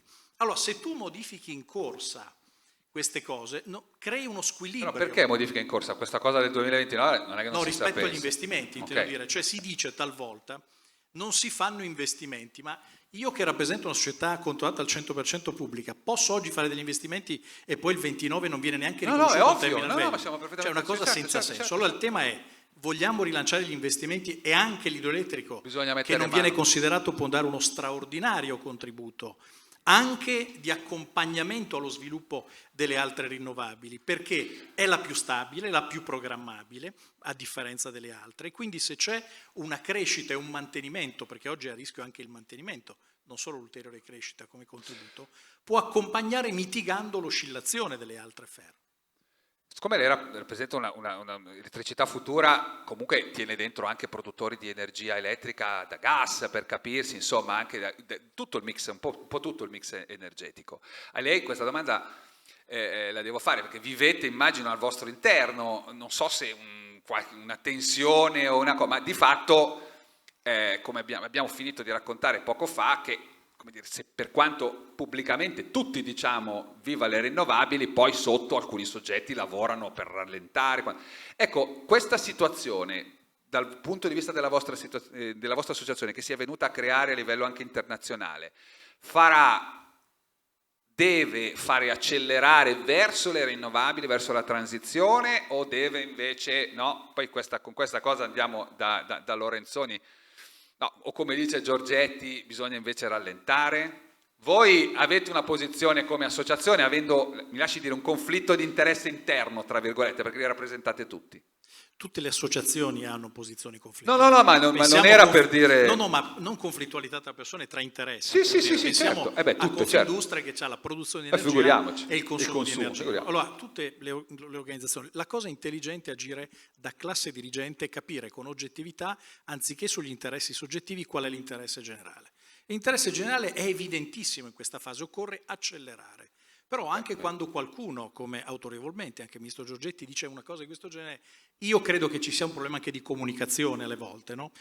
Sono convinto, lo dico da un'azienda, rappresentando un'azienda al 100% rinnovabile, che non esista, come dire, una transizione facile, e la transizione vada accompagnata in modo pragmatico. In Italia oggi il termoelettrico, cioè la produzione di energia da fonte gas, rappresenta il 50%. Immaginare che la rete regga, perché spegnendo il termoelettrico, prima si parlava di indicizzazione al prezzo del gas che bisognerebbe cambiare, è vero, perché c'è questa indicizzazione? Bisognerebbe dircelo, perché se tu non remuneri il prezzo più alto, tu hai dei pezzi di produzione che si staccano dalla rete perché non possono produrre in perdita. Allora, dovendo remunerare quello che è il costo industriale più elevato, e purtroppo l'aumento del prezzo del gas ha trascinato quel prezzo in quotazione sul mercato, ha creato un effetto per cui dovendo remunerare quel prezzo che in questo momento è diventato più alto, remuneri bene anche. È un meccanismo che, come dire, forse va aggiustato, insomma, è ridicolo che chi ha avuto, come dire, non è che è ridicolo, è dannoso per il paese, non perché a un certo punto ci si trovi in una situazione in cui qualcuno mantiene i costi di produzione tali e quali, il prezzo decuplica. L'energia non è come la salute e la sicurezza, forse non è un bene che va trattato come i cellulari, ecco, sui quali possiamo. Sono d'accordo. Va bene qualunque cosa succeda, viva la concorrenza. Se mi consenti, però faccio qualche puntualizzazione importante su questo. Allora, questa logica, non mi riferisco a te, ma purtroppo abbiamo subito anche degli attacchi per un certo periodo per cui noi produttori rinnovabili eravamo i cattivi, come dire, ma è una roba che io la considero vergognosa, è durata alcuni mesi, siamo stati attaccati nei talk show da pseudo esperti che ci dicevano che non avevamo capito niente, salvo poi negli ultimi giorni cominciare a capire. Poi bisogna sempre capire se dietro c'è onestà intellettuale o ci sono interessi che vengono tutelati. La transizione è uno scontro fra placche tettoniche. Ci sono delle forze che resistono, perché ci sono degli interessi immani, interessi di paesi, di aziende, di persone, e ci sono i driver nuovi del mondo e del mercato che vanno avanti. Io voglio ricordare che l'evento politico istituzionale più importante del mondo dell'ultimo anno si è tenuto a Glasgow pochi mesi fa. In apertura, davanti a 170 capi di Stato e di Governo, il premier britannico, il nostro Presidente del Consiglio hanno detto: siamo sul ciglio di un baratro. Allora, se siamo su un ciglio del baratro rispetto al cambiamento climatico e le parole hanno un significato, bisogna essere conseguenziali. Allora, è chiaro che le priorità cambiano, ma se le priorità nel cambiare ti danno un orizzonte temporale di 30 giorni, e poi certo che produci norme come quella sugli extraprofitti, perché quello è un problema di approccio e di miopia.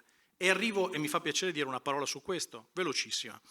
Non è che le aziende non debbano dare un contributo alle famiglie che hanno avuto una ripercussione drammatica e anche a quelle imprese su cui farei anche però molti distinguo, perché molte aziende si sono coperte e non lo dicono, molte aziende si dovevano coprire e non si sono coperte, ed è gravissimo. Molte aziende avevano dei contratti e hanno speculato, hanno venduto i loro contratti facendo plusvalenze, perché siamo ai limiti della truffa, mettendo magari in cassa integrazione poi i soggetti. Allora qui bisognerebbe fare un'indagine conoscitiva profonda su quello che è accaduto. L'extra profitto bisognerebbe personalizzarlo. Al netto di questo, io dico, facciamo un intervento sulla fiscalità generale, fai un'addizionale sugli utili, falla magari a chi guadagna nel paese, perché al di là del comparto energetico ci sono molte aziende che continuano ad andare bene. È un'operazione di solidarietà, ma se tu fai un intervento in cui intervieni contro le rinnovabili, con dei valori e degli imponibili che sono incostituzionali, e mi prendo la responsabilità di quello che dico, poi lo vedremo, abbiamo già l'esempio della Robin Hood Tax, fai degli interventi che indicano quasi un colpevole all'interno, un responsabile. Allora, questo è stato, la prima fase è stato così, poi è stato esteso a tutti. Qui siamo, e concludo, al populismo, non siamo a politiche energetiche. Allora io dico, le famiglie e le imprese devono essere tutelate, diamo tutti un contributo, ma non interveniamo sugli assetti operativi delle aziende, sui contratti, perché creiamo delle distorsioni. Facciamo un'operazione sugli utili delle imprese, distinguendo peraltro chi, se ha avuto dei miglioramenti dei conti, che peraltro bisogna essere anche capaci a realizzare, fanno dividendi dando soddisfazione ai soci pubblici o privati. Mi sembra chiarissimo il concetto, grazie. Lorenzoni, allora, commento, professore, lei si occupa insomma di economia dell'energia, direi che per commentare un po' tutto quello che si è detto, la persona giusta. Prego. No, grazie. Tanto grazie dell'invito ad intervenire, i temi sono tutti interessanti. Io qui ho un po' ripercorso tutta la mia attività accademica dal 99, quando ho avuto la fortuna di partecipare al gruppo di lavoro dell'allora ministro Bersani, la commissione Carpi sulla liberalizzazione. Abbiamo discusso a lungo sulle concessioni idroelettriche. C'è stato questo prolungamento di 30 anni perché dovevamo privatizzare Enel e Enel doveva valere parecchio. La concessione idroelettrica vale. E quindi 30 anni ad Enel e quindi 30 anni a tutti. Cioè, a qualcuno 12, a 2A per esempio, aveva avuto delle concessioni che sono già state rinnovate. Però attenzione, le concessioni idroelettriche erano già in proroga dal 1982, il primo decreto di allungamento è dell'82. Cioè è un tema di allocazione della rendita su cui stiamo discutendo a lungo. Io sono d'accordo con quello che diceva, che sia società statale possiamo discuterlo. Allora sì, oggi è diverso, ma io credo che sia importante riuscire a trovare lo strumento con cui far ritornare la rendita sulla comunità locale, nel fare le manutenzioni, nell'incrementare le produzioni degli impianti, nel rispettare quella normativa difficilissima che è quella sul deflusso ecologico. Oggi non siamo in grado di rispettarla, ma non dobbiamo buttare il bambino con l'acqua sporca e dire no, è una normativa con cui non riusciamo a gestire i nostri corsi d'acqua e quindi è un tema complesso. La Valle d'Aosta si è attrezzata a suo tempo con la compagnia grazie allo statuto speciale, però per esempio in Veneto abbiamo tantissime centrali che oggi sono di Enel e dobbiamo trovare lo strumento con cui utilizzarle in maniera efficiente nei prossimi anni e oggi non siamo pronti dal mio punto di vista. Abbiamo per esempio molti ripompaggi in questo paese, 7 gigawatt di ripompaggi che però non vengono forse utilizzati in una chiave ottimale, diciamo, per il sistema elettrico, giustamente perché chi li gestisce, Enel nello specifico, li utilizza in una chiave più fa una massimizzazione del profitto, del proprio profitto, che è esattamente il suo mestiere, quindi fa benissimo, però diciamo lo fa perché siamo in un contesto nel quale questi ripompaggi, che sono io credo un patrimonio nazionale, di fatto non vengono utilizzati come tali. Però allora dobbiamo rivedere le regole probabilmente, perché consentire a Terna di utilizzare del pompaggio è chiaro che interviene sulla formazione del prezzo, però ha una logica di ottimizzazione di sistema su cui secondo me un ragionamento ci sta. Come ci stava un ragionamento sul bloccare la borsa elettrica quando il prezzo del gas è andato a 250 euro a megawattora. Io ho rivissuto quello che vidi nel 2000 quando i ragazzini di Enron fecero saltare la borsa della California. È esattamente lo stesso meccanismo. Giorno per giorno mi collegavo a vedere cosa è successo oggi in California. Il prezzo, se ricordate, è saltata Pacific Gas and Electric, South California Edison, sono tutte saltate le utility perché avevano questo meccanismo di riproposizione dell'energia sulla borsa e hanno centuplicato il prezzo, cosa che non siamo arrivati a centuplicarlo, ma insomma in questi giorni. Allora ho creduto molto nel mercato e credo ancora molto nel mercato. Però ci sono delle situazioni in cui forse piuttosto che innescare quei procedimenti di cui parlava Argirò, che poi innescano ovviamente tutto un contenzioso, forse un intervento magari coordinato tra i regolatori europei potesse bloccare le borse e dire fermi tutti, piuttosto non paghiamo a monte il combustibile, perché quando dicevi il prezzo non rispecchia più, il prezzo dell'energia elettrica non rispecchia più il prezzo del gas, però attenzione che se nel tardo pomeriggio ci serve il gas per coprire la punta, voi sapete che adesso nel pomeriggio abbiamo un picco di domanda che sale rapidissimo a seconda della stagione, insomma tra le 6 di sera e le 8 di sera, è il momento critico e lì serve il gas. E se uno non l'ha acquistato a suo tempo e lo compra sul mercato, oggi stamattina era 101 euro a megawattora. Rendimento 50%, 200 euro, titoli di emissione di CO2, 34 euro perché è a 80 euro la CO2 e fate 240 euro, è solo per coprire il costo variabile. E non è che riusciamo a trovare dei meccanismi diversi. Allora, o pagano meno il gas, o facciamo saltare il meccanismo della CO2, ma io non sono d'accordo perché se la transizione è... Io non sono d'accordo, siamo sull'orlo del ciglio, stiamo cadendo, siamo già oltre il ciglio. E quindi quel segnale di prezzo va lasciato, però ecco vanno forse trovati dei meccanismi diversi. Fammi però dire una cosa anche sul tema degli investimenti, si è parlato prima e sono state dette molte cose interessanti. Quello che è il vero problema, oggi l'investitore nelle rinnovabili è una controparte per la pubblica amministrazione. E non siamo riusciti a trovare i meccanismi con cui la pubblica amministrazione sia partner dell'investitore. Le comunità energetiche spagnole già nel 2004-2005 mettevano a gara il partenariato per fare l'eolico e ne hanno fatto una montagna. Adesso lo stanno facendo con il solare, cioè non sono controparti. Dico benissimo, la nostra regione, sono stati autonomi, deve fare 1000 megawatt di fotovoltaico. Benissimo, cerco i partner e lo sviluppo insieme. A quel punto non è più uno cattivo, tra virgolette, come Brugnac, che vuole fare il business sulla nostra pelle. È il mio partner che mi aiuta a raggiungere un obiettivo che mi sono dato. Allora è importantissima la definizione delle aree idonee e quello che è una specie di burden sharing che io mi auguro esca presto nel decreto per far capire quanto degli obiettivi che ci ha dato il PNIEC, che non bastano e che sappiamo che dobbiamo incrementare, fa la regione Lombardia, quanto fa questo è veramente urgente, perché a quel punto il progetto di legge 97 di cui parlava Luigi Lazzaro non è più una cosa per bloccare gli investimenti, ma deve essere il veicolo con cui farli questi investimenti. E io sto spingendo in Consiglio regionale perché quella legge cambi completamente la sua natura e diventi lo strumento per il coinvolgimento degli enti locali. Per me è semplicissimo. Un emendamento che ho proposto è: ogni comune del Veneto identifichi un'area sui tetti, dove vuole, da 15.000 metri quadrati su cui fare 1 megawatt e facciamo 563 megawatt.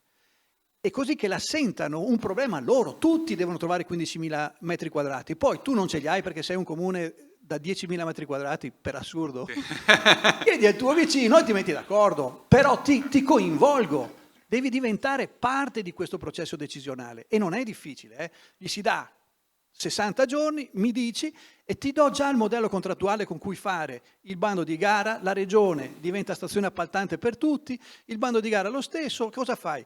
Metti a bando la realizzazione dell'impianto, concessione dell'energia al comune, per se stesso, per le scuole, e non so se la persona, prima è venuto fuori un tema, no? Di 142 pagine del decreto, per esempio, ecco, la complessità che comunque sta dietro anche in parte all'Energy Community. Da questo punto di vista però ci sono dei soggetti, l'Enea per esempio, ma la stessa GSE sta cercando di svolgere un compito. Ecco, di fronte a questa complessità, voi cosa ne pensate? Cioè, si riescono effettivamente a identificare delle soluzioni che poi possiamo fotocopiare? Non dico una, sempre quella, ma no, il comune che copia dall'altro comune e poi cambia il nome del comune, il modello, si aggrega. Mi pare che stiano nascendo iniziative di questo genere. Non riescono effettivamente queste iniziative a risolvere a sufficienza il problema della complessità? Ma provo ad affrontare qualcosa. No, volevi... No, vietato non copiare. Dobbiamo girare quello che ci hanno insegnato a scuola. No, ma c'è scritto sul Kotler di marketing, quando era un volume solo, poi sono diventati 2 o 3, che copiare è la prima cosa che si fa, non si reinventa l'ombrello. E quindi ma questo problema è così grave in questo momento o tutto sommato? Oggi l'Enea, il GSE le associazioni di categoria, ANCI, le province e le regioni si stanno mobilitando per dare supporto ai comuni. Quando dicevo che il decreto attuativo che dovrebbe uscire entro il 13 giugno e sembra che sia in ritardo, è perché in quel decreto ci devono dire, ad esempio, chi sarà il soggetto che può essere, chiaramente deve essere scritto, il responsabile della comunità nei confronti ad esempio del GSE, che è quello che eroga gli incentivi. Certo. Perché se il responsabile è il funzionario comunale non è una questione di penale o non penale, ma non è una persona che è del mestiere, e quindi questa è una barriera. Allora tutti si stanno attivando per diffondere, per formare, per informare. Benissimo. Ma poi serve che le regole del gioco siano facilmente fruibili. Ci sono le ESCO, ci sono gli EGE, cioè soggetti che hanno anche una certificazione, no? Che dimostra le competenze in determinate... Però cosa vieta oggi alle ESCO e agli EGE di progettare un sistema di una energy community? Farne parte è una cosa diversa, mi sembra chiaro il concetto, lo possono gestire ma non ne possono fare parte, no? Sì, no, ma qui c'è un punto. Allora, parto un po' dal 110%. Che cosa sta succedendo adesso? Ne parlavo con un collega in questi giorni. Vengono finanziate le CAPEX.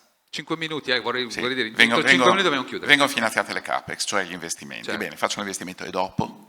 No, quell'investimento va gestito, altrimenti come faccio a produrre efficienza energetica? Col risultato che ad esempio nelle abitazioni, anche nei condomini, io installo il cappotto, va benissimo, una cosa passiva, il cappotto funziona, non vado a installare, non faccio l'elettrificazione, non installo le pompe di calore, non installo dei sistemi di gestione che mi consentono di gestire i saving di energia dopo. Come lavorano le ESCO sull'industria, come hanno lavorato sull'industria? Quando io installo un congeneratore, quando faccio un free cooling, quando gestisco un impianto in un certo modo. Lo piazzo lì e me ne vado. No, me ne vado a casa. Io dove guadagno? Io guadagno sulla gestione, sullo strizzare, ma anche un impianto fotovoltaico che è concettualmente più semplice, anche perché io misuro al contatore quello che dà. L'impianto fotovoltaico mi fa una differenza del 2, 3, 4%, se io non lo gestisco in questo 2, 3, 4% ci sta la IRR.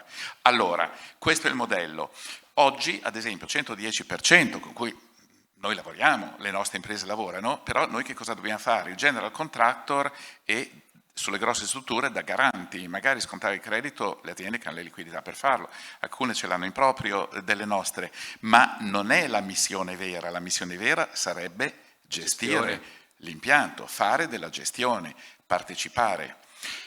Do un esempio, quello che è successo nell'industria. Allora, pensiamo agli incentivi. Gli incentivi non sono un regalo, gli incentivi sono uno strumento di politica economica per indirizzare gli investimenti perché abbiano un risultato socialmente accettabile, che sia anche per la comunità e non solo per l'investitore. Bene, noi abbiamo avuto un sistema virtuoso che ha funzionato bene fino al 2018, che è quello dei certificati bianchi che noi sappiamo. Poi dal 2018 sono create una serie di situazioni, non ne stiamo a parlare qui perché se ne parla tanto, per cui è calato. Cosa è successo? Dal 2018 gli investimenti in efficienza sono calati da 2 miliardi e 400, 2 miliardi e 500 mila euro all'anno, qui parliamo dell'industriale, a circa 2 miliardi. Insomma c'è un calo di almeno il 20-25%. Allora, perché erano troppi questi finanziamenti? No. Allora, un megatep è costato in incentivi circa 750 euro di risparmio, contro gli oltre 3.000 euro della media delle detrazioni fiscali fino agli anni al 2019, quindi esclusi gli ultimi 2 anni, il 110%. Che cosa vuol dire? Non che le defiscalizzazioni non vanno bene, le defiscalizzazioni si possono fare, però che se tu vai a lavorare sulla gestione, allo Stato costa anche molto meno indirizzare gli investimenti. Pensiamo anche al futuro, anche qui. Il 110% non sarà più il 110%. Possibile. 90, 80, 70, 60. Bene, finanziamo quello che manca? Sì, lo possiamo finanziare, però dobbiamo lavorare sulla gestione. Non possiamo essere la controparte del condominio, dobbiamo essere il partner del condominio, come noi siamo partner delle imprese, perché andiamo a lavorare sulla gestione. Il condominio, c'è un errore, forse questo dipende anche dal fatto che in Italia siamo tanti proprietari, ma il condominio non è solo un asset, è un servizio. il condominio, l'abitazione, la casa. Quindi qui ci deve essere, e la parola partnership è fondamentale, capire che con gli enti locali è più facile, ma con le istituzioni noi dobbiamo essere partner dei nostri clienti, non ci deve essere una contrapposizione, una presunzione di contrapposizione. Chiarissimo, una domanda per Lorenzoni e chiudiamo. Quanto costerebbe oggi, quanto pagherebbe oggi l'energia elettrica a una scuola, no, sul lungo periodo, che si mettesse un impianto fotovoltaico sul tetto, e quanto paga oggi comprandolo dalla rete? Diamolo questo numero, che mi sembra, ne abbiamo parlato anche in trasmissione noi, sì. No? 7,5 centesimi a nord, 6,9 centesimi al sud Italia. A kilowattora. Contro i 35 centesimi che paga oggi una scuola. Poi non lo so, non sono prezzi da prendere a riferimento, mi auguro che li abbandoniamo presto. Però prima del dramma che stiamo vivendo i prezzi erano intorno ai 7,5 centesimi per... contro diciamo i 20. Contro... di mercato era molto più bassa, ma contro all'acquisto in rete dell'energia di una scuola l'avrebbe pagata 20 centesimi, adesso è 35, quanto l'avrebbe pagata la scuola? Prima? Mi riferisco proprio alla componente energia solo pura, okay, senza tutte le componenti ulteriori che poi portano a 25, però è competitivo proprio con la componente energia. Quindi questo è l'elemento nuovo, importante, è che non c'è più contrapposizione tra qualità ambientale e qualità economica. Vanno d'accordo questi due aspetti. E questo secondo me toglie qualsiasi discussione. Vanno d'accordo e adesso ancora di più in questa situazione. Andavano d'accordo già prima. Enormemente. No? Ma adesso, insomma, era un numero che mi sembrava... So che avete tutti tante cose da dire, ma siamo un po' in ritardo. Io devo solo correggermi. Ho detto solo, ho detto Megatep, dovevo dire ATEP. Vabbè, sì, no, va bene, non c'è problema. 30 secondi. Rispetto a una posizione che è oggetto di dibattito pubblico della nostra associazione, che riguarda la richiesta di un commissario per le rinnovabili. Perché la richiesta di un commissario? Come prima molto bene ha detto il professor Treu, si sta facendo davvero tantissimo. Lo riconosco anch'io, che ho fatto il capo del permitting nelle ultime 2 aziende prima di essere qui, e sfido chiunque di andare in una conferenza di servizi. Però quello che manca, l'ha chiesto lei prima, cosa manca? Manca la sanzione. Perché se non c'è la sanzione, quando tu hai un procedimento che deve durare 1 anno e dura 7, la realtà qualcuno non cambia. deve pagare. Allora la richiesta che noi facciamo di una nomina di un commissario che accompagni questo processo di semplificazione, che sia in grado con una struttura commissariale di subentrare immediatamente laddove queste semplificazioni non sono pienamente rispettate. È chiaro che la politica un po' si oppone perché questa parola commissario, ma abbiamo fatto il commissario per i rigassificatori, non capisco perché non facciamo il commissario per le rinnovabili. Grazie, allora io ringrazio tutti, Vittorio Costarini, Andrea Brugnac, Giuseppe Argirò e Arturo Lorenzoni, nonché l'intramontabile Phil Fisher qui alla mia sinistra. Noi ci vediamo alle 14, noi o insomma chi ci sarà, ci vediamo alle 14 se ben ricordo, sì, per parlare di Energy Community, reti private, autoconsumo, novità insomma importante nel nostro paese. Nel frattempo buon appetito a tutti. Grazie.